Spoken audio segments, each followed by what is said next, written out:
What's up, you guys? It's your girl Kalima. Welcome to Kalima Kam, and here's your word of wisdom.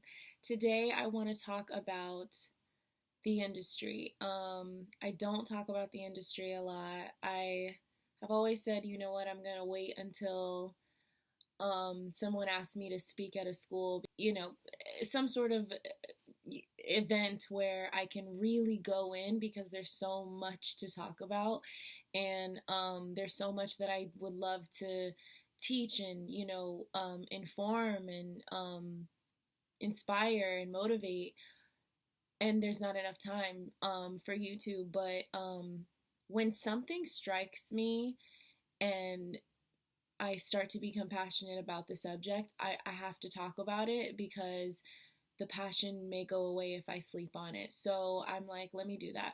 So today, this week I actually got booked for a Steve Harvey segment, and it was a short video, a 30-second video where they were looking for actors to play out these different scenarios.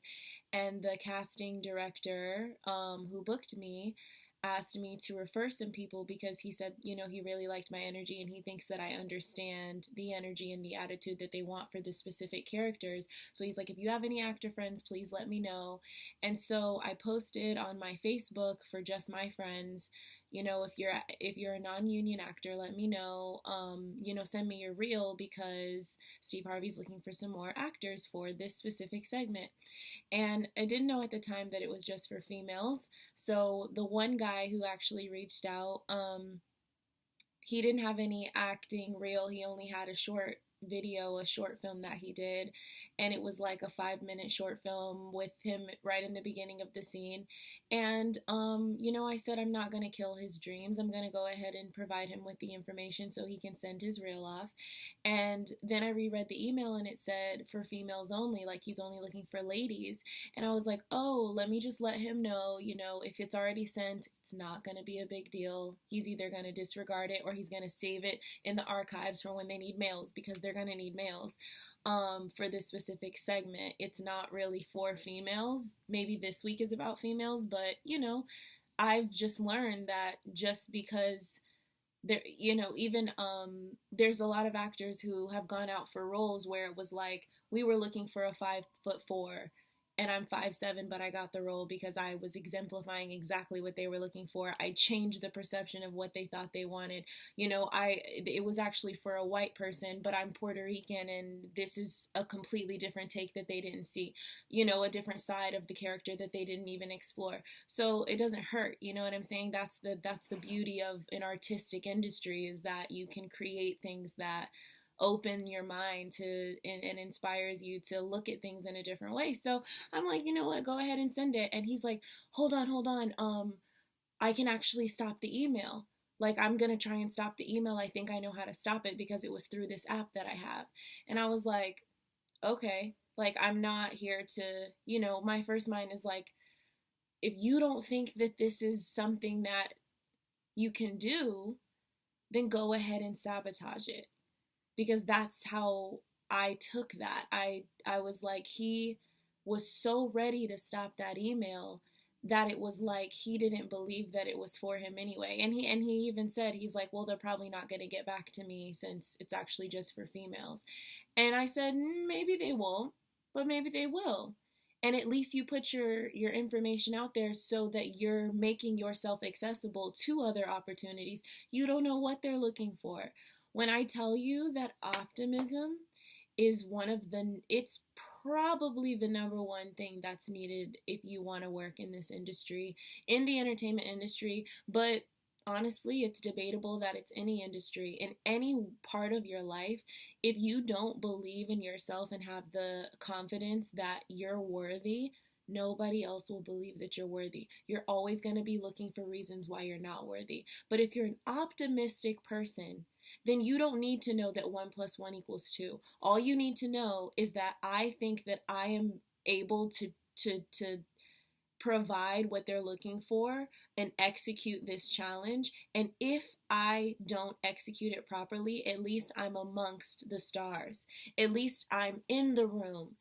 At least I am putting myself in a place that's gonna provide me with some sort of karma that will take me to the next level, whether it's going to be an educational experience, a lesson that you didn't think that you would get from this originally. One of my absolute favorite quotes is, "A delay is not a deny." You have to be patient. You can't look at timing as the definition of your success. Where you are is exactly where you're supposed to be. We can be hopeful people with goals and aspirations, and it's okay to prepare for the future, but don't allow the future to overpower your present, because right now is all you really have. Eckhart Tolle says it himself. There's no such thing as past or future. You will never be in the past. You'll never be in the future. You're always in the now. So stop thinking about things that is literally out of your control. You're fighting against your soul and your heart and your mentality, and you're driving yourself crazy. And then you think, oh, it's because I need to relax. I need a drink. I need some, something to calm me down, something to relax me. No, you need to just remind yourself that this is all that you have control over, is this current moment. I actually just got my phone stolen yesterday. I was in the restroom and walked out.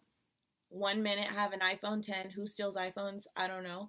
I walk out for a minute, literally to the end of the door of the restaurant. Crap, run back to go get my phone, and it's gone. And of course, I'm walking through the restaurant after I realize that nobody's even in the restroom. I'm looking around, waiting to see somebody's face looking uncomfortable and bad, having a feeling of bad consciousness in their eyes. And I couldn't see it. And I just accept every single moment. When I'm really shaken up about something, I get a lot more calmer, because if it goes the other way, it could be a whole nother story. If I let myself get worked up, it could be a blackout moment, So I make sure that I'm super, super calm and present, because when you're not calm, sometimes you're not staying in being, you're actually having an out of body experience. So I have to make sure that I stay calm. And I realized, you know what? Now I have to call AT&T. Now I have to go to find my iPhone. See, like, what can I do now? Because that's all I really have. The phone was gone. It was a girl's, obviously, restroom. She was on the highway within 10 minutes. I mean, I was like, wow, she's not only just trying to take a bitch phone, she trying to full on like run with my phone, knowing that all I have to do is put it on lost mode and you can never unlock the phone. Like, it's a wrap on the phone. So don't get me started on that whole situation, but it was devastating. It felt like an invasion of privacy. And it sucks, but at the same time, I just realized that there's literally nothing I can do. I have to take this as a lesson, and for the rest of the month, probably I'm gonna be manifesting that whole situation and trying to figure out exactly how I should learn from that. So this guy who was submitting himself for the job, I had to immediately let him know, a delay is not a deny, honey. If they don't get back to you, it's okay. At least you are now sending your info to someone from the Steve Harvey team. You don't know what projects they have coming up. And honestly, in this industry, you have to get used to rejection. You have to get used to submitting yourself. If you're constantly submitting yourself and constantly putting yourself out there, you don't even think about, like, I can't even tell you how many jobs I submit myself for.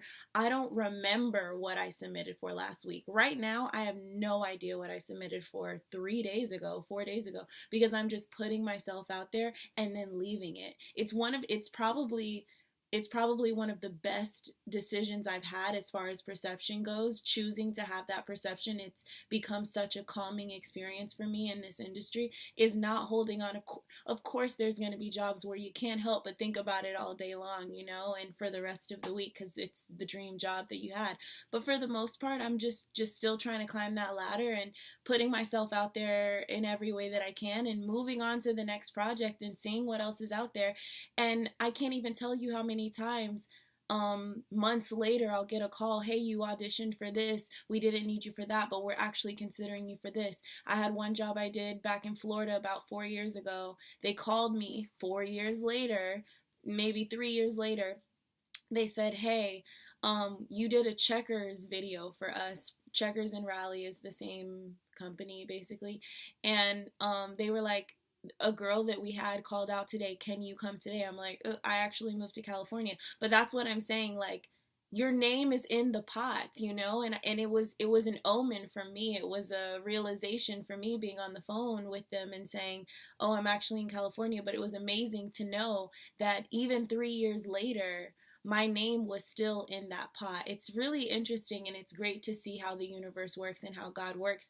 And that's another thing. Get excited about the industry, you know, get excited about being in the room, going to auditions. You shook the hand of the top directors. You shook the hand of not even top directors, but directors who may go on to be huge directors. Ava DuVernay, she didn't pick up a camera until 31, I believe, or 32. She was a publicist her whole life, a successful publicist, but because she was in the realm of the industry, and she did this interview on the Breakfast Club. I really suggest you watch it. She talks about how she just said, you know what, I could do this. She was an optimistic person. And on top of it, she probably was a finesser, you know, to get her name from a publicist to a director and now have a Wrinkle in Time with $100 million budget. That does not happen overnight, you know, but that's another thing. Being able to be optimistic, but also finesse certain situations in the sense of, you know, if you're a dancer and you have never gone to a big audition before, but then you see on Craigslist, say literally on Craigslist, a director or a choreographer from Juilliard is looking for a dancer, you know, and they're holding auditions today, an open casting or whatever, even a closed casting, but you have to, you know, email us and we'll give you the address to this. If you dare sit back and say, you know what, I've never auditioned this big, I am not ready for this, then you're sabotaging your own experience. You're sabotaging your own destiny. And that is, it's sad because you're ready. You know what I mean? If you know that you're a dancer, why not go? Why not go just for the critique at the end of the audition? Hopefully, maybe you won't get that, but I promise you, if you talk to the other people in there, I guarantee you, if you open yourself up to the opportunity, fully open yourself up and say, I'm going to talk to this person, talk to that person, you have no idea what connections you can make and where you can go from there. Just being in the building. You might go to that audition and then see a billboard right outside of the studio where the auditions were that says, oh, and we're also holding auditions next week for this play and we also need dancers for that too. You have no idea how the universe works, but you have to be optimistic, because what if you never even showed up? You know, stop sabotaging your own destiny, because if it's something that you really want, you have to put one foot in front of the other. It ain't gonna come to you. That's something else, you know. I do modeling, I do acting. I became SAG eligible after moving to California. I was in Florida literally for 25 years and didn't get as much opportunity as I did here in California. But the reason why I was able to make it here is because I created my own content in Florida. I had a vlog, Kalima Kam, started in Florida. Social media, constantly trying to network with little photographers in my little city who had cameras that I knew were good. I had a talent agent and I knew that they weren't submitting me for anything if the quality of the photos weren't good. So I was like, hey, let's do a collaboration, trade for photo, TFP, you know, let me just get myself out there trying to collaborate, putting my name in that pot, and hopefully somebody bigger will see this and see the potential. And that's how it all started in California. You have to get the content started. You can't be submitting yourself for things. I mean, even with this Steve Harvey opportunity today, I had a lot of people reaching out who had no nothing. Like, okay, this, they're asking for actors, but it's a 30-second job. It's a 30-second video that they're going to be shooting. It's not a film, so you don't have to be an amazing actor. You just have to be someone who's comfortable in front of a camera. So that means a vlogger, a model, maybe a spokesmodel, someone who's used to speaking, but you need to at least have some sort of example that you are experienced, you know?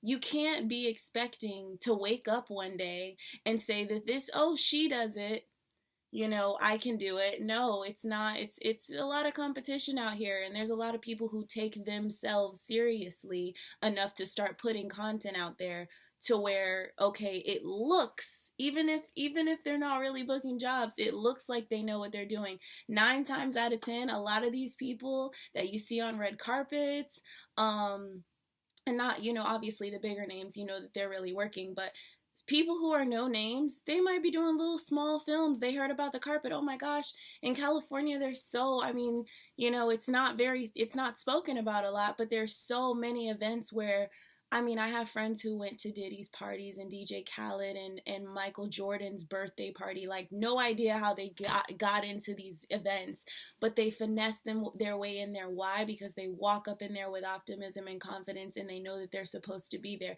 Guess what? Now they're in the room. That's how easy it is when you allow yourself to perceive your destiny and not sabotage your destiny.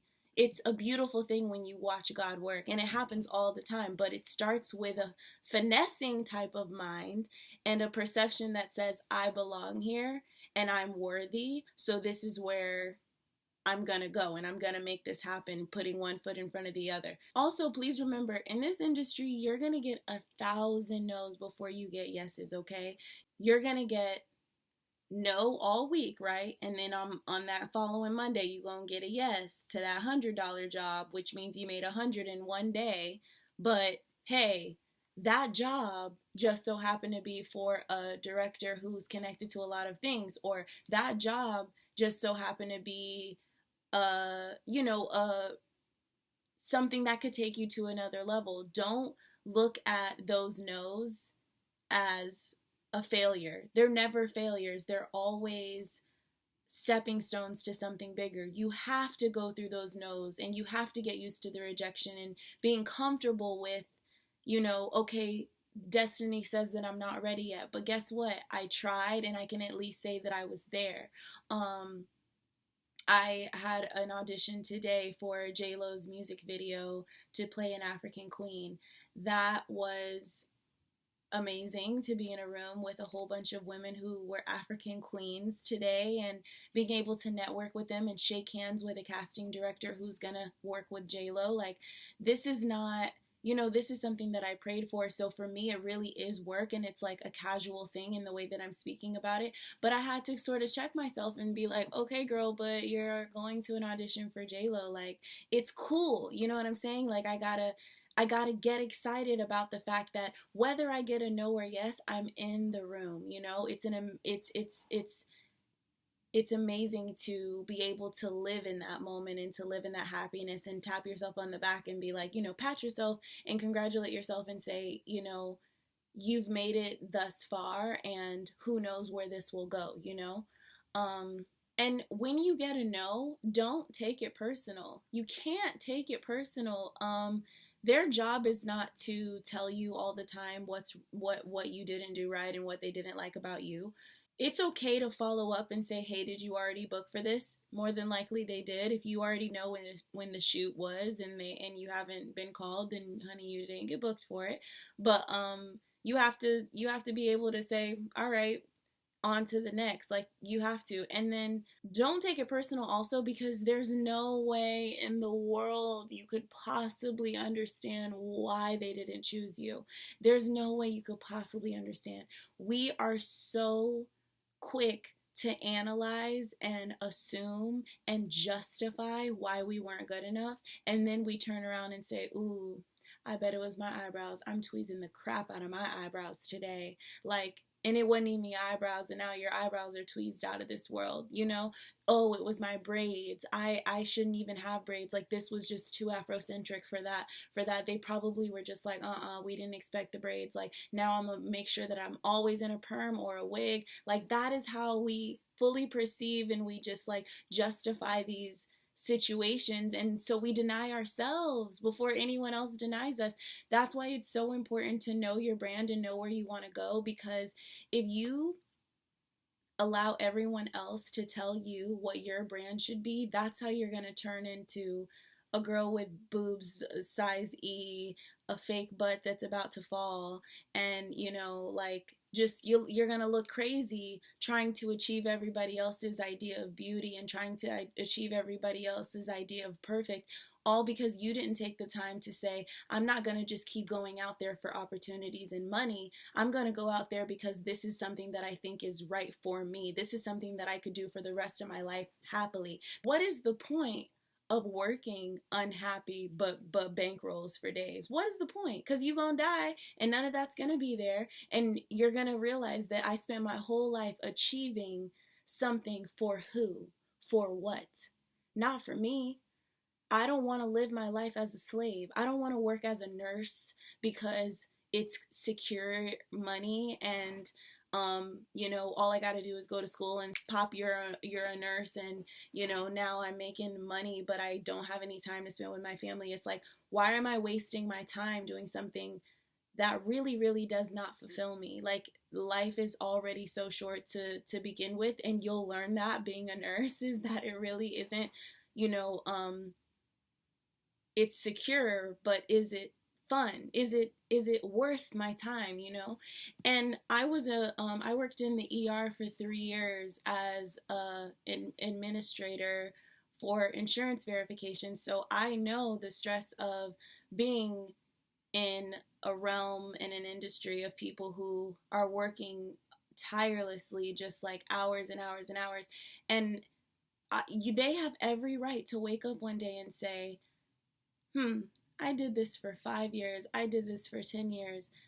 God still allowed me to wake up on the day after a decade, and I choose to change my mind. You always have the power to change your mind and to say, now it does not fulfill me like it used to 10 years ago. Don't ever feel guilty for changing your mind about what you want to do with your life. That's the beauty of evolution. That is why every year there's a new creature discovered, and every year there's a new flower that has been created and manipulated. You know, like, we have the choice, and that's the beauty of life. We have the choice to, especially as humans, to literally create our own destinies. It's amazing, and take advantage of that. Stop being a slave to money and then wondering why you're so unhappy, because it really won't fulfill you in the end when you're like, oh my goodness, my whole life is gone. Now my health is, you know, my bad health is sort of kind of catching up with me, and I'm not able to do the things that I used to do, and now my whole life was wasted trying to achieve something for everyone else's approval. It's unfortunate if you think like that and you let that win your soul. Speaking of not being a slave to money, worthy people don't work for free, okay? In this industry, a lot of people are so desperate for jobs, so desperate to and that's the thing. It ain't a job if you ain't getting paid. But they're so desperate for opportunities that they're just like, oh my gosh, are you kidding? You want me to be on this red carpet? I'm there. Like, whatever, I'm there. The minute you show someone what you're willing to do and sacrifice, the minute is the exact minute that they're going to always remember that first day. And they're going to say, she wants some more money now, but I know it's fake. I know she's just trying to finesse some money now because she worked for free before. Don't be that person who makes a track record of working for free if you know that your craft is worthy. Now, if you know that you need some more experience and you know that you don't even have a resume yet to be asking for money, then yeah, you need to sort of get your foot out there. But if you know that you've put in your time and you are better than half of these girls out here who are getting paid, or half of these guys out here who are getting paid, ask for yours. Don't be afraid to negotiate. Even if that's like, okay, I really want to work this job. So if I can't get the number that I think that I deserve, let me at least get gas and time. Let me at least divide this up to an hourly that's at least minimum wage. Don't be afraid, especially when you know that they're making money off of the project. If they're making money off of the project, you better demand for some money, honey. And it's not about what you say, it's how you say it. It's letting them know, here's my reel, here's my resume. I am excited to be a part of this project. I have a lot of ideas I think that I can bring to the table. But here's my rate. Let me know if this works for you. And honestly, like, be careful with that. Let me know if this works for you. Opens the door to negotiation. You want to take control of that rate and say, here's my rate, can't wait for this event, can't wait to work with your team. Being a happy person, being professional, showing that you are not just trying to get a quick check, but you want to be a part of the team. Or even if it is a quick check, just be careful with the way that you word things, but know that everything is negotiable. And if you know that what you're doing, the job that you're doing, money's going to be coming from somewhere, you deserve a cut, especially when you're the talent. If you're the talent in front of the camera, there's no reason that you shouldn't be getting paid, at least for gas, at least for, whatever. Usually it's a 2-hour, 3-hour situation. If you more than 3 hours, you need to get paid. Like, there's no question there. And you need to start creating a standard for yourself so people can see that's the type of work that gets paid. If you think about it, a lot of the times people who aren't getting paid, they have such great content that everyone thinks they're getting paid. Nobody talks about it because then it looks like you're not professional. They don't want you to talk about it. These companies that are asking you to work for them, but they're not paying you, but they're like, please don't tell anyone that you're not getting paid, because it takes down their reputation too. When it's like, oh, I'm this reputable company, but I don't even pay my talent. It's not like you're the person who's holding the bags. You're not an assistant. You're not an intern. You're the talent. You should be getting paid. And you have to start the conversation about pay, because if worse comes to worse, at least they'll negotiate lower. At least you'll walk away with something. But you ain't out in Los Angeles, and you ain't out in Oregon, or wherever in the world you are. You're not there working, going after your dreams to work for free. Like, you trying to get to the next level. It's 2018. Remember how you felt when it was your New Year's resolution. I know your career crossed your mind. It's 2018. It's 2019. It's 2020. You gotta constantly say, okay, this is the year that this is that what I've been manifesting and what I've been going for, it's gonna happen. But it ain't gonna happen until you require it for yourself. I know that was a lot of information, you guys. If you like my word of wisdom, please subscribe, please like, please share, and please remember to follow at Kalima of Wisdom, because I can't wait to see you next time. Until then, this is where pop culture meets wisdom.